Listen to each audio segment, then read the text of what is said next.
Halo semuanya, kami dari kelompok satu akan menjelaskan terkait materi berjudul Personality Psychology Understanding 5 Major Perspective. Tujuannya adalah menjelaskan secara ringkas 5 perspektif utama teori kepribadian melalui mind map visual, meliputi asumsi utama, konsep kunci, tokoh penting, serta hubungan dan perbandingan antar perspektif agar penonton memahami gambaran utuh tentang cara psikologi menjelaskan kepribadian manusia. Di sini ada 5 perspektif utama kepribadian. Yang pertama ada psikodinamika. Kepribadian manusia dipengaruhi oleh ketidaksadaran dan konflik masa kecil. Tokohnya ada Sigmund Freud, Carl Jung, Alfred Adler, Erik Erikson, Erich Fromm, dan Karen Harney. Yang kedua ada humanistik eksistensial. Manusia mempunyai kebebasan atas diri sendiri dan selalu berusaha untuk meraih aktualisasi diri.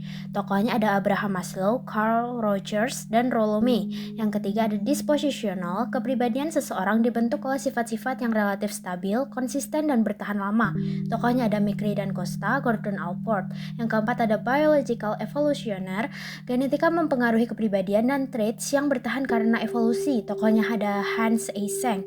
Yang kelima ada learning cognitive. Perilaku merupakan hasil dari interaksi antara stimulus respons dan observasi serta peniruan terhadap orang lain. Tokohnya ada B.F. Skinner dan Alfred Bandura. Yang pertama, kita akan membahas mengenai aliran psikodinamika, di mana psikodinamis berasumsi bahwa kepribadian manusia dipengaruhi oleh ketidaksadaran. Pengalaman dan konflik masa kecil juga menjadi fondasi kepribadian. Selain itu, kepribadian terbentuk melalui pertentangan dorongan internal antara biologi psikologis dan tuntutan sosial moral. Setiap tokoh menekankan motivasi dasar yang berbeda. Simbol, mimpi, relasi awal, dan pola hubungan mencerminkan proses psikologis yang tidak disadari. Lalu selanjutnya ada konsep kunci dari psikodinamika. Yang pertama yaitu Freud, ada id, ego, superego, dan mekanisme pertahanan. Lalu ada Adler yaitu rasa rendah diri dan kompensasi, striving for superiority. Lalu yaitu Jung yaitu ketidaksadaran kolektif dan archetype. Lalu ada Erikson yaitu 8 tahap psikososial, krisis perkembangan dan pembentukan identitas. Lalu yaitu ada Fromm, kecemasan dasar akibat hubungan tidak aman, lalu konflik kebebasan versus keterhubungan. Lalu yang terakhir yaitu Horny, kecemasan dasar dari kurang kasih sayang, neurotic needs, dan neurotic trends. Selanjutnya adalah psikologi humanistik eksistensial. Pendekatan ini dicetuskan oleh Abraham Maslow dan lalu ditambahkan oleh Carl Rogers dan Rollo May. Humanistik dipikirkan sebagai pendekatan yang optimis terhadap manusia. Asumsi utama pada pendekatan humanistik menyatakan bahwa manusia memiliki kebebasan atas diri sendiri dan secara alami akan bergravitasi untuk tumbuh ke potensi penuh masing-masing yang disebut sebagai aktualisasi diri. Konsep kunci dalam humanistik eksistensial adalah pertama, manusia secara alami akan meraih untuk mencapai aktualisasi diri. Kedua, kebebasan atas diri sendiri atau free will yang berasal dari kemampuan sadar eksistensi sendiri. Kebebasan ini dipakai untuk bertanggung jawab dan memperbaiki masing-masing orang.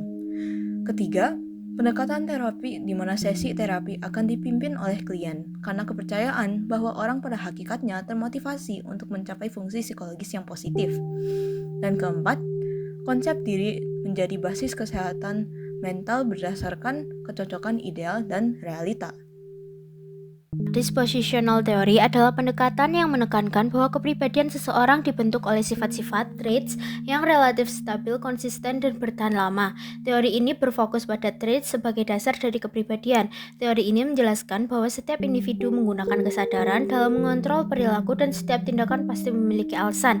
Tokoh-tokohnya yang pertama ada Allport dengan 3 kategori personal dispositions, yaitu yang pertama cardinal dispositions, sifat yang berperan besar dalam kehidupan dan merupakan sifat dominan yang luar biasa khas.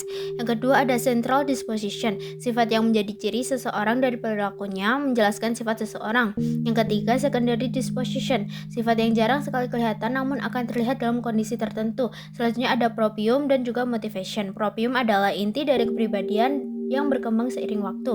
Selanjutnya ada McRae dan Costa. Teori yang paling terkenal adalah Big Five teori. Yang pertama, openness, menggambarkan sejauh mana seseorang terbuka terhadap ide baru, pengalaman baru, imajinasi, dan rasa ingin tahu intelektual maupun estetika. Yang kedua ada conscientiousness, menggambarkan seberapa teratur, bertanggung jawab, disiplin, dan berorientasi pada tujuan seseorang. Yang ketiga ada extraversion. Extraversion menggambarkan seberapa aktif, bersemangat, dan suka berinteraksi dengan orang lain. Agreeableness menggambarkan sejauh mana seseorang peduli terhadap orang lain, kooperatif, dan berorientasi pada keharmonisan sosial. Yang kelima ada neuroticism, menggambarkan sejauh mana seseorang mudah mengalami emosi negatif seperti cemas, marah, sedih, atau rasa tidak aman. Baik, untuk selanjutnya itu ada biological evolutionary, yang dimana tokoh dari teori ini merupakan Eysenck. Untuk asumsi utama dari teori ini adalah bahwa kepribadian terutama dibentuk oleh faktor biologis. Nah, genetik dan fisiologis dianggap lebih dominan dibanding pengaruh lingkungan. Eysenck juga beranggapan bahwa setiap trait memiliki nilai adaptasi evolusioner, yang artinya sifat tertentu bertahan karena membantu manusia menghadapi tantangan lingkungan atau survival. Nah, kepribadian dipandang relatif stabil dari waktu ke waktu karena berakar pada mekanisme biologis yang tidak berubah drastis. Otak juga diposisikan sebagai pusat pengendali perilaku, terutama melalui kerja sistem kortikal dan subkortikal yang membentuk temperamen individu. Dan yang terakhir, seluruh perbedaan ini dapat diukur secara objektif melalui indikator seperti EEG, respons otonom, atau kadar hormon. Lalu selanjutnya, untuk kata kunci dari teori ini, Eysenck melihat kepribadian sebagai hasil dari kerja biologis tubuh, terutama otak dan sistem saraf. Ia membagi kepribadian ke dalam 3 super trait. Yang pertama ada psychoticism yang terkait dengan agresivitas dan impulsivitas.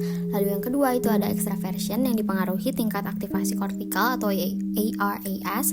Lalu yang terakhir ada neuroticism yang berasal dari sensitivitas sistem limbik dan saraf otonom. Perbedaan sifat antar individu dijelaskan melalui perbedaan Russell otak. Kepribadian juga dianggap tersusun secara hierarkis dari respon kecil menjadi kebiasaan, lalu trait hingga membentuk tipe. Semua ini ditetapkan melalui analisis faktor sehingga ada dasar datanya. Selanjutnya adalah sosial kognitif, yaitu teori pembelajaran yang menjelaskan bahwa perilaku merupakan hasil dari interaksi antara stimulus respon dan observasi serta peniruan terhadap orang lain. Teori ini menggabungkan penekanan Skinner pada penguatan dan hukuman dengan konsep Bandura tentang pemodelan atau modeling, di mana individu belajar melalui pengamatan dan imitasi. Konsep kuncinya yang pertama ada pembelajaran berdasarkan konsekuensi, yang kedua penguatan atau reinforcement, yaitu konsekuensi yang meningkatkan probabilitas perilaku diulang. Lalu yang ketiga ada pembelajaran pengamatan atau modeling. Pembelajaran dapat terjadi secara lengkap hanya dengan mengamati perilaku orang lain atau model. Lalu yang terakhir ada proses mental internal, yaitu pikiran, harapan, memori, yang memainkan peran penting sebagai perantara antara stimulus dan respon. Sosial kognitif sendiri dikemukakan oleh 2 tokoh. Yang pertama adalah Skinner. Skinner sendiri memiliki konsep kunci. Yang pertama adanya mekanisme utama pembelajaran di mana perilaku dikendalikan oleh konsekuensi yang mengikutinya. Lalu yang kedua ada penguatan atau reinforcement, yaitu kemungkinan perilaku diulang, dan yang terakhir adalah perilaku reaktif. Lalu yang kedua ada tokoh Albert Bandura, memiliki konsep inti. Yang pertama pembelajaran pengamatan atau modeling, yang kedua efikasi diri, lalu yang terakhir adanya perilaku antara hasil dari interaksi dinamis antara personal atau kognitif, behavioral, dan lingkungan. Selanjutnya ada pun peta keterkaitan. Peta konsep ini menjelaskan berbagai pendekatan dalam memahami kepribadian manusia. Pertama, pendekatan psikodinamika menekankan bahwa perilaku dipengaruhi oleh konflik tak sadar dan pengalaman masa kecil. Berbeda dengan itu, pendekatan humanistik eksistensial melihat manusia sebagai individu aktif yang mencari makna hidup dan kebebasan. Selanjutnya, pendekatan biologis evolusioner memandang kepribadian sebagai hasil dari faktor genetik, fungsi otak, dan proses adaptasi. Pendekatan ini memiliki hubungan erat dengan pendekatan disposisional yang menekankan bahwa manusia memiliki trait atau sifat yang cenderung stabil dari waktu ke waktu. Di sisi lain, pendekatan kognitif sosial menekankan bahwa kepribadian dibentuk melalui proses belajar, observasi, dan faktor kognitif.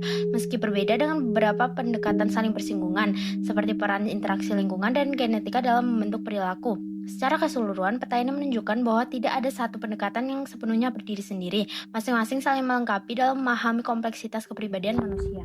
Kesimpulan yang dapat kita ambil dari materi kali ini adalah setiap perspektif memiliki cara berbeda dalam melihat kepribadian manusia. Seperti perspektif psikodinamika berfokus pada ketidaksadaran dan konflik masa kecil.